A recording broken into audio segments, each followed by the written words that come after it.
Hello guys, so I'm just getting set up ready for my 2023 Christmas wreath making workshops to begin, and I'm busy getting the TP decorated ready for the workshops that start on the weekend.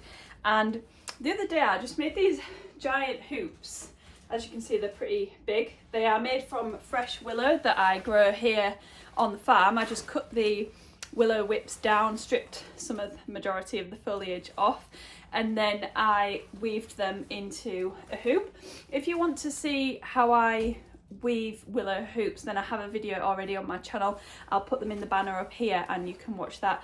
And I'm going to use these to hang on my teepee doors, and I'm thinking of creating some kind of Scandinavian style wreath decoration, which is quite popular at the moment. It's quite minimalist. It's my kind of vibe, if I'm honest. I quite like the minimal, no fuss kind of Christmas decorations. I'm not really a big fan of the crazy big sparkly flashy lights kind of stuff. So I got these bells. Actually, this is the inspiration behind these wreaths that I want to create today. They're from India, I believe. Whoops.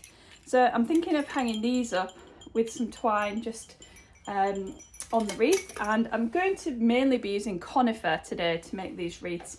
It's readily available. You can see the big conifer bushes that I've got in the corner over there. I also have some pine that is left over from my wreath making kit demonstration boxes that I put together a couple of weeks ago that is still looking good. So I'm using conifer, pine, willow that I cut down from the farm, and a couple of bells, and that is it. So they're going to be quite minimalist, and they're going to go on my double teepee door, so I'm looking forward to seeing how they look.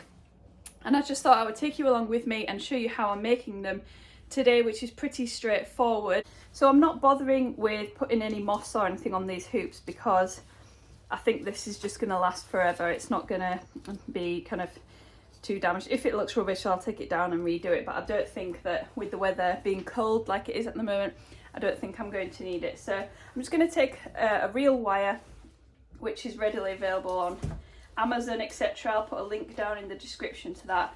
I'm just going to attach it onto the hoop. So basically I just wind it around just so that it's roughly attached, and then I'm just going to snip bits off this conifer and just put a bundle of it together like so, and put it onto the wreath like this. And it's kind of difficult to work with this because it's so big, but hopefully we'll manage just fine. So then I wind it around a couple of times, make sure it's nice and tight. Take some more.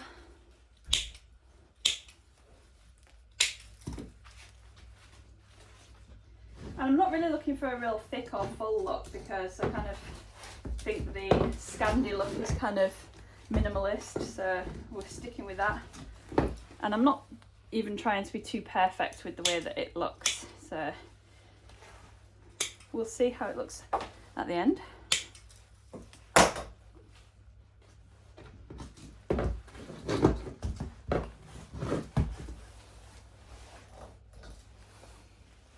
So as with all wreath making, I'm working backwards on myself so that I'm covering up my workings, and in this case I'm working anti-clockwise. So I've just put this bundle on here, and I'm just going to put this new pieces of foliage on top of that wire, and I'm using my wire to go around the hoop, and then my next bit of foliage is going to go on top of that. So I'm always hiding my workings when I'm making wreaths.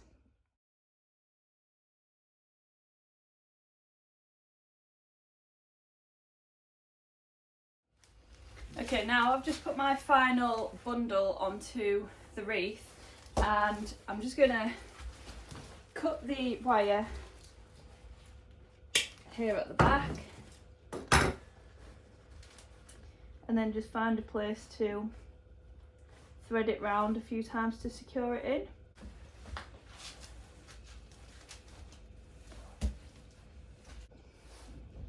So now I'm just going to secure these bells onto some twine.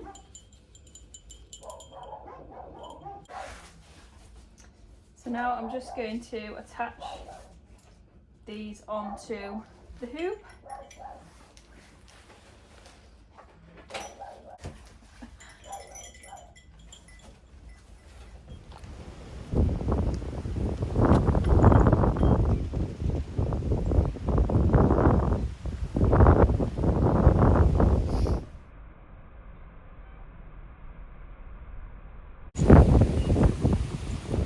Well, I'm really happy with the way that those wreaths turned out, and it is blowing a gale outside, so I'm not going to spend too much time taking pictures and videos of them today, but I'm sure my customers who are coming along to my Christmas wreath making workshops this season are really going to appreciate the look of those. They've got a great wow effect, and it only took me an hour or so, not even that, to make. So I hope you found this inspiring, and if you want to check out more of my floristry style videos, then I have a playlist here that you can watch, and there's lots of bouquet making videos, wreath making videos, etc.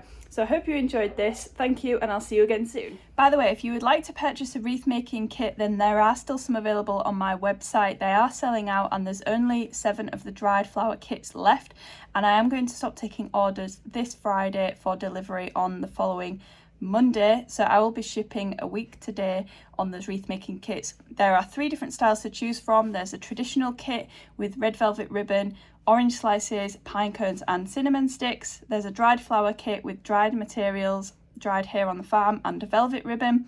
And there is a rustic kit which has rusty stars, pine cones, lemon slices and a hessian ribbon and twigs. So you can have a rustic style wreath. Like I said, they are going to be only on the website again for a short period of time, so if you would like one of those, then make sure you put your order in now. Wreath making kits are available for UK wide shipping, but if you are not in the UK and you still want to experience a workshop with me, then I have an online wreath making workshop which is on demand. You can also join my private Facebook group, and everyone who has attended an online workshop is welcome to join that group, and we can chat all things flower growing and flower arranging in there. I'll pop all the information for that down in the description below. Thanks, and I'll see you again soon.